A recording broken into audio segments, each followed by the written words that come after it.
Hello दोस्तों, आज की इस वीडियो में हम लोग जानने वाले हैं कि 1 का पावर 0 1 होगा या 0 होगा। आखिर में इसका आंसर क्या होगा। इसमें 99% बच्चे कंफ्यूज में रहते हैं कि इसका सही आंसर क्या होगा। तो इस चीजों को हम लोग इस वीडियो में जानने वाले हैं। अगर आप भी जानना चाहते हैं तो इस वीडियो को शुरू से लेकर अंत तक जरूर देखिएगा। मैं 110% आपको समझा दूंगा। तो आइए वीडियो को स्टार्ट करते हैं। तो प्यारे दोस्तों, आप यहाँ पर देख सकते हैं 1 का पावर 0, इसका आंसर 1 होगा। इसका आंसर 1 होगा या 0 होगा। क्या होगा आप बतलाइए। मैं आपको समय दूं 5 सेकंड, सोचिए और बतलाइए कि इसका आंसर क्या होगा।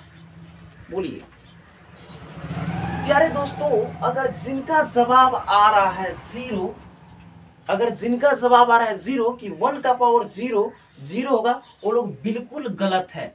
इसका सही जवाब हो जाएगा 1। ठीक है, कैसे हुआ वो भी मैं आपको बतलाने वाला हूं। आइए एग्जाम्पल के लिए एक और संख्या ले लेते हैं। जैसे मैं यहां पर लिख दे रहा हूं 2 का पावर 0। अब बतलाइए 2 का पावर 0 इसका आंसर क्या होगा। ऑप्शन दे रहा हूं आपको, अब आप बतलाइए इसका आंसर 0 होगा या 1 होगा या इसका आंसर 2 होगा। बताइए 2 का पावर 0 इसका आंसर 0 होगा या 1 होगा या 2 होगा। बोलिए। अब यहां पर जिनका 0 आ रहा है बिल्कुल गलत, जिनका 2 भी आ रहा है बिल्कुल गलत। इसका आंसर 1 होगा। कैसे इसका आंसर 1 हो जा रहा है, इस विषय पर हम लोग चर्चा करने वाले हैं। तो इस चीज को समझने के लिए आपको घात और घातांक का नियम पता होना चाहिए। देखिए मैं आपको चीज दिखा रहा हूं, a का पावर m भाग a का पावर n। अगर घात और घातांक का नियम आप पढ़े होंगे तो आपके गुरुजी आपको ये जरूर बतलाए होंगे। a का पावर m भाग a का पावर n बराबर होता है a का पावर m माइनस n। ये होता है जी, इसको दिमाग में बैठाना पड़ेगा। ये सवाल जो है ना, ये छोटा छोटा गलतियां ही बहुत बड़ा गलतियां कर देता है। ठीक है, देखिए a का पावर m भाग a का पावर n बराबर होता है a का पावर m माइनस n। यानी इसका कहने का मतलब हुआ, यदि किसी संख्या का बेस समान है और भाग में दिया गया है तो पावर में से पावर घटाकर आंसर आ जाता है। जैसे कि एग्जांपल के तौर पे मैं एक संख्या लेकर आपको बतलाता हूं। जैसे मैं यहां पर लिखूं 2 का पावर 3 भाग 2 का पावर क्या लिख दूं, 2 ही लिख दे रहा हूं। तो बतलाइए इसका आंसर क्या होगा। 2 का पावर 3 भाग 2 का पावर 2, दोनों का बेस सेम है तो पावर में से पावर घटेगा जब भाग में रहेगा तब। अगर यही गुणा में होता 2 का पावर 3 गुणा 2 का पावर 2, तो गुणा में क्या होता है, पावर में पावर जुट जाता है। लेकिन जब भाग रहेगा तो पावर में से पावर घट जाता है। तो 2 का पावर 3 भाग 2 का पावर 2 है, तो दोनों का बेस क्या है, एक जैसा है, सेम है। तो एक इन दोनों के बदले 1 2 लिख देंगे। ठीक है, बेस। अब पावर में से पावर घटाएंगे, 3 में से 2 को घटाएंगे तो 2 का पावर 1 आंसर हो जाएगा। 2 का पावर 1 यानी 2 आपका आंसर हो जाएगा।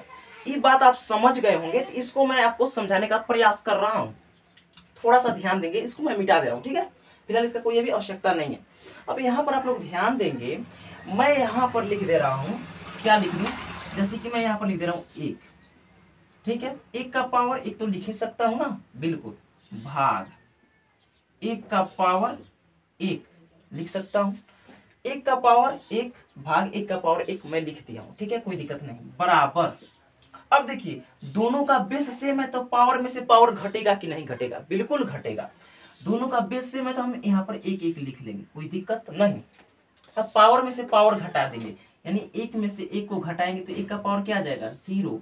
और 1 का पावर 0 का मतलब क्या होता है, इसका आंसर 1 ही होता है। लेकिन कैसे हुआ सर, कुछ समझ में नहीं आया, यही आपको समझाने का प्रयास कर रहा हूं। दोनों का बेस सेम है और भाग में है तो पावर में से पावर घट जाएगा, तो क्या आ जाएगा 1 का पावर 0। 1 का पावर 0 मतलब क्या, 1। कैसे हो जा रहा है 1 का पावर 0 1 कैसे हो जा रहा है, बतलाइए हमको सर, नहीं समझ में आ रहा है। इन चीज आपको समझा रहा हूँ। देखिए अब यहाँ पर 1 का पावर 1 भाग 1 का पावर 1 है, तो आप इसको ऐसे भी तो लिख सकते हैं, 1 का पावर 1 और भाग है तो बट्टा लगा सकते हैं और 1 का पावर 1 ऐसे करके लिख सकते हैं, बिल्कुल। अब आप एक बात बताइए हमको, 1 का पावर 1 कितना होता है, 1 ही होता है। और 1 का पावर 1 क्या होता है, 1 ही होता है। जब आप 1 में 1 से भाग देंगे तो एक बार में चला जाएगा, यानी 1 आंसर आएगा कि नहीं आएगा, बोलिए कोई दिक्कत। समझ में आया? नहीं समझ में आया? अभी आएगा। चलिए इसके जगह पर एक और एग्जांपल ले लेते हैं। यहाँ पर देखिए, मैं यहाँ पर लिख दे रहा हूँ, क्या लिख दूं? 2 का पावर 3 भाग 2 का पावर 3 लिख सकता हूं बिल्कुल। अब यहाँ बतलाइए, 2 का पावर 3 भाग 2 का पावर 3, दोनों का बेस सेम है तो पावर में से पावर घट जाता है, भाग में जब ऐसे रहता है तो इन दोनों बेस के बदले एक दो मैं लिखूंगा, अच्छा से बना दे रहा हूँ 2, और पावर में से पावर घट जाएगा। जब बेस सेम है तो पावर में से पावर घट जाएगा, भाग में है और बेस सेम है तो पावर में से पावर घटाएंगे, यानी 3 में से 3 को घटाएंगे तो 2 का पावर 0 आ जाएगा। 2 का पावर 0 का मतलब इसका आंसर 1 होगा जी। 2 का पावर 0 मतलब इसका आंसर 1 होगा। कैसे 1 हो जा रहा है, सब कुछ समझ में नहीं आ रहा, वही समझा रहा हूँ यहाँ पर। आप समझे नहीं समझे तो इस पर तो जरूर समझ में आएगा। देखिए क्या होगा। अब देखिए 2 का पावर 3 भागा 2 का पावर 3 है तो दोनों का बेस समय तो मैंने लिखा 2, और बेस सेम रहने पर पावर में से पावर घट गया तो 2 का पावर कितना गया 0, और 2 का पावर 0 मतलब इसका आंसर 1 हुआ। कैसे हुआ? अब यहाँ पर देखिए 2 का पावर 3 है तो मैं इसको ऐसे लिख सकता हूँ, 2 का पावर 3 बट्टा, भाग है तो मैं बट्टा लगा सकता हूँ बिल्कुल, और 2 का पावर 3 नीचे आ जाएगा। 2 का पावर 3 आप यहाँ से चाहे तो काट सकते हैं, 2 का पावर 3 से 2 का पावर 3 एक मंथ में चला जाएगा। यदि इतना भी दिमाग काम नहीं कर रहा है तो समझिए, 2 का पावर 3 मतलब कितना होता है? 2 का पावर 3 का मतलब होता है 8, 2 का 2, 2 दूनी 4, 4 दूनी 8, यानी 2 का पावर 3 का मतलब, कहने का मतलब हुआ कि 2 को आप 3 बार गुणा में लिख सकते हैं, 2 गुणा 2 गुणा 2 गुणा करें 2 दूनी 4, 4 दूनी 8, यानी 2 का पावर 3 मतलब 8, बिल्कुल 2 का पावर 3 मतलब 8, और 8 से 8 कई बार में जाएगा? एक बार में जाएगा कि नहीं जाएगा? बराबर में 1 आया कि नहीं आया? बिल्कुल आया। इसलिए कहा गया यदि किसी भी संख्या का पावर 0 आ जाता है तो उसका मान जो होगा 1 होगा, यानी उसका आंसर 1 हो जाएगा। दुनिया में कितना हुई भी बड़ा संख्या आ जाए और उसका पावर 0 आ जाए तो उसका मान क्या होगा? 1 होगा। जैसे कि यहाँ पर समझाने का मैं आपको प्रयास करूंगा। जैसे मैं यहाँ पर लिख दे रहा हूँ, समझिएगा। जैसे मैं क्या लिख दूं, चलिए 15 ही लिख दे रहा हूँ। 15 का पावर 0, इसका आंसर क्या होगा बतलाइए? 15 का पावर 0 है तो इसका आंसर क्या होगा? तो आप कहेंगे कि इसका आंसर 1 होगा। सर कैसे? मैंने आपको बतलाया कि दुनिया में किसी भी संख्या, और सुनिए संख्या ही नहीं, कोई चर भी हो सकता है। चर करने का मतलब हुआ कोई अंग्रेजी लेटर भी हो सकता है ना। दुनिया में किसी भी संख्या का या चर हो या अचर हो, उसका पावर यदि 0 आ जा रहा है तो उसका आंसर क्या होगा? 1 होगा। होगा कि नहीं होगा? मैंने आपको तो एग्जांपल लेकर बतलाया था।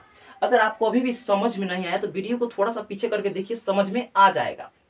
एक बार और समझा दे रहा हूं। देखिए 15 का पावर 0 बराबर 1 है, निश्चित है कि 15 का पावर 0 है तो इसके पावर में से समझिएगा, जैसे कि मान लीजिए यहाँ पर 15 का पावर 1 भागा 15 का पावर 1 रहा होगा, इसलिए दोनों का बेस सेम और भागा में है तो 15 लिख कर और पावर में से पावर घटाया गया होगा 1 माइनस 1, तो 15 का पावर 0 आया होगा। 15 का पावर 0 तब आया होगा, पावर में से पावर घटा होगा तब, इसलिए 15 का पावर 0 आया है, और 15 का पावर 0 मतलब 1 हो गया है। अगर आप चाहें तो इस चीज को 15 का पावर 1 भागा 15 का पावर 1 ऐसे कर सकते हैं। यहाँ पर मैं बतला दे रहा हूँ। 15 का पावर 1 का मतलब देखिएगा 15 का पावर 1, तो 15 का पावर 1 मतलब 15 ही, 15 का पावर 1 मतलब 15 ही, और 15 से 15 एक बार में नहीं चला जाएगा क्या? बतलाइए तो। इसलिए दुनिया में किसी भी संख्या का अगर पावर 0 आ जा रहा है, यानी घात 0 आ रहा है, तो उसका आंसर 1 होगा। अब आप समझ गए होंगे। कमेंट में बताकर जाइएगा कि आपको समझ में आया कि नहीं आया। तो फिर मिलते हैं एक नए वीडियो के साथ, तब तक के लिए जय हिंद, वंदे मातरम।